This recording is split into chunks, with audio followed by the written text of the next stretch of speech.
안녕하세요. 공인중개사 허준혁입니다. 자, 오늘은 장사를 시작하기 위해서 우리가 상가를 보러 다닐 때 반드시 확인해 봐야 하는 그 상가의 바닥 상태에 관한 이야기입니다. 자, 이 상가의 바닥에 보통 이제 타일을 깔아 놓는 경우가 많은데요. 자, 이 타일이 간혹 가다가 타일 위에 타일 이런 식으로 덧방으로 깔려 있는 경우가 있어요. 자, 이 경우에는 임차인들께서 반드시 조심을 해야 됩니다. 구독하기, 좋아요 부탁드릴게요. 자, 우선 이 타일 덧방이 뭐냐면요.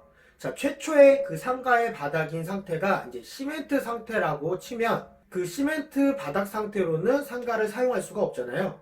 자, 그래서 그 위에 깨끗하게 이제 타일을 시공을 해서 깔아 놓습니다. 자, 요즘은 이제 타일을 안 깔고 에폭시 시공도 이제 많이 하는 편이긴 해요.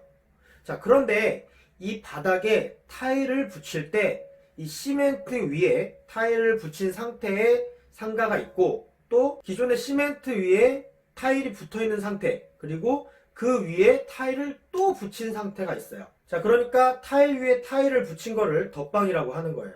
자, 그러니까 전 임차인이 이 시멘트 위에 타일을 붙여 놓은 거를 원래는 철거를 하고 나서 다시 원래 시멘트 위에다가 타일을 시공해야 되는데, 자, 전 임차인이 이미 이 시공해 놓은 타일을 철거를 하지 않고 그냥 이 타일 위에다가 덧방으로 타일을 붙인 거예요. 왜 그랬을까요?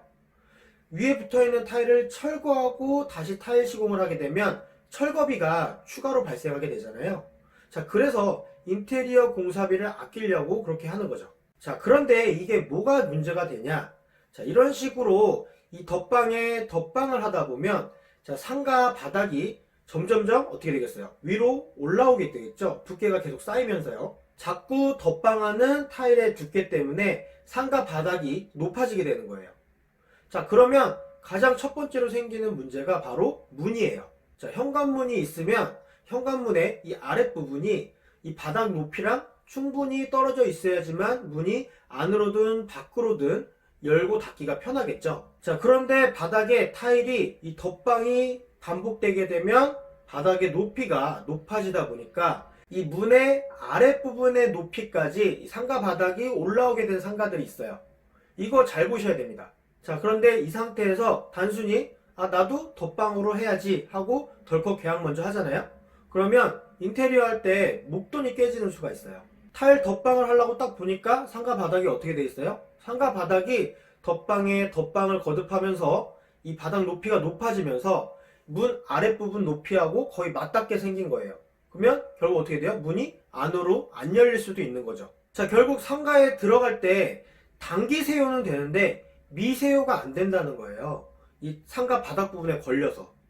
자, 그런데 이 사람들 습성상 단기 세요라고 써놔도 여러분들 잘 아시겠지만 대부분 문을 밀고 들어옵니다. 자, 그런데 이 가게는 상가 바닥이 높아서 문이 안으로 열리지 않는다면, 자, 손님들 입장에서는 무심코 밀고 들어오려고 하다가 문이 안 열리게 되면 심히 당황하게 되겠죠? 그리고 또 다치는 경우도 있을 거예요.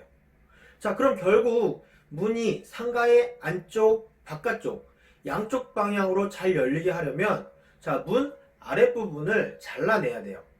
문의 하단부를 살짝 높여서 문이 안쪽으로든 바깥쪽으로든 잘 열리게 해야 되는 거죠. 자, 그런데 이것도 문제가 여전히 남아 있어요. 자, 상가의 안쪽 바닥만 지금 높아진 상태잖아요.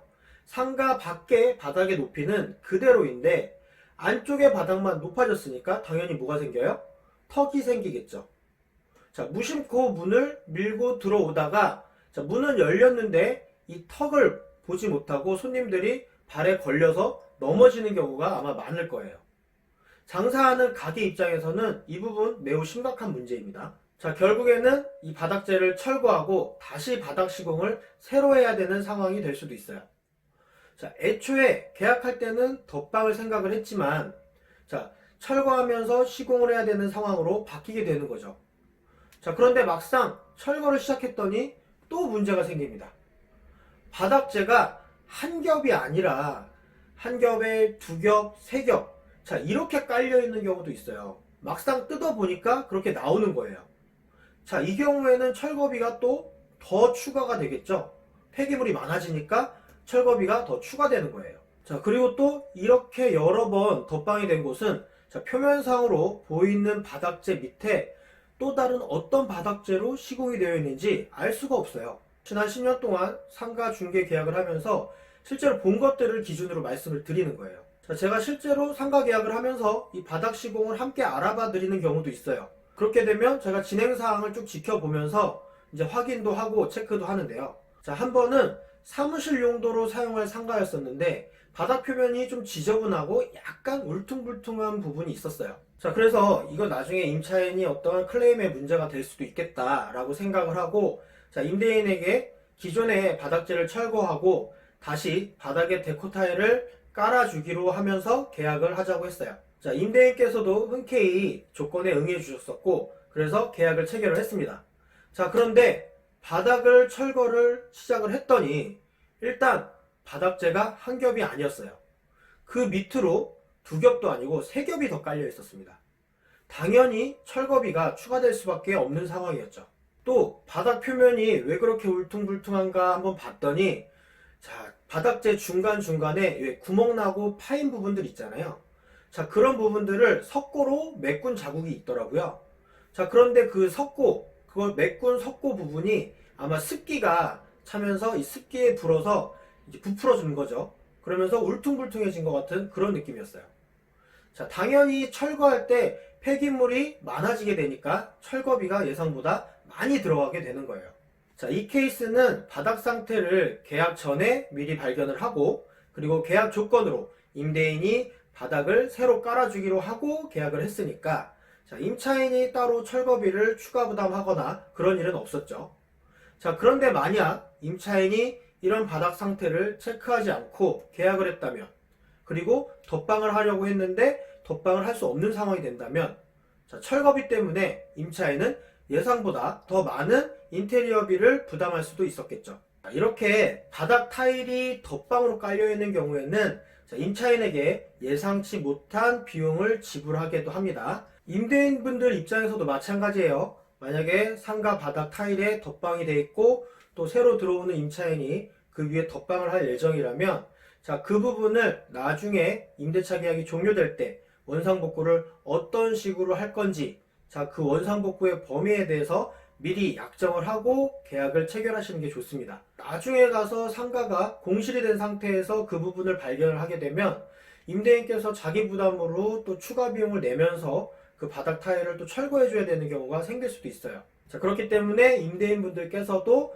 이 바닥 타일의 어떤 덧방 상태 자, 이 상태를 반드시 확인을 하셔야 돼요. 자, 그리고 임차인들도 상가를 보러 다니실 때는 사무실 보러 다니실 때도 마찬가지예요. 이 바닥 상태가 어떤지 현관문의 아랫부분과 지면 사이의 공간이 충분한지 문이 안으로든 바깥으로든 잘 열리는지 꼭 확인을 하셔야 됩니다. 이거 확인하지 않으시면 목돈이 깨질 수도 있는 거예요. 저는 다음 영상에서 또 뵙도록 하겠습니다. 감사합니다.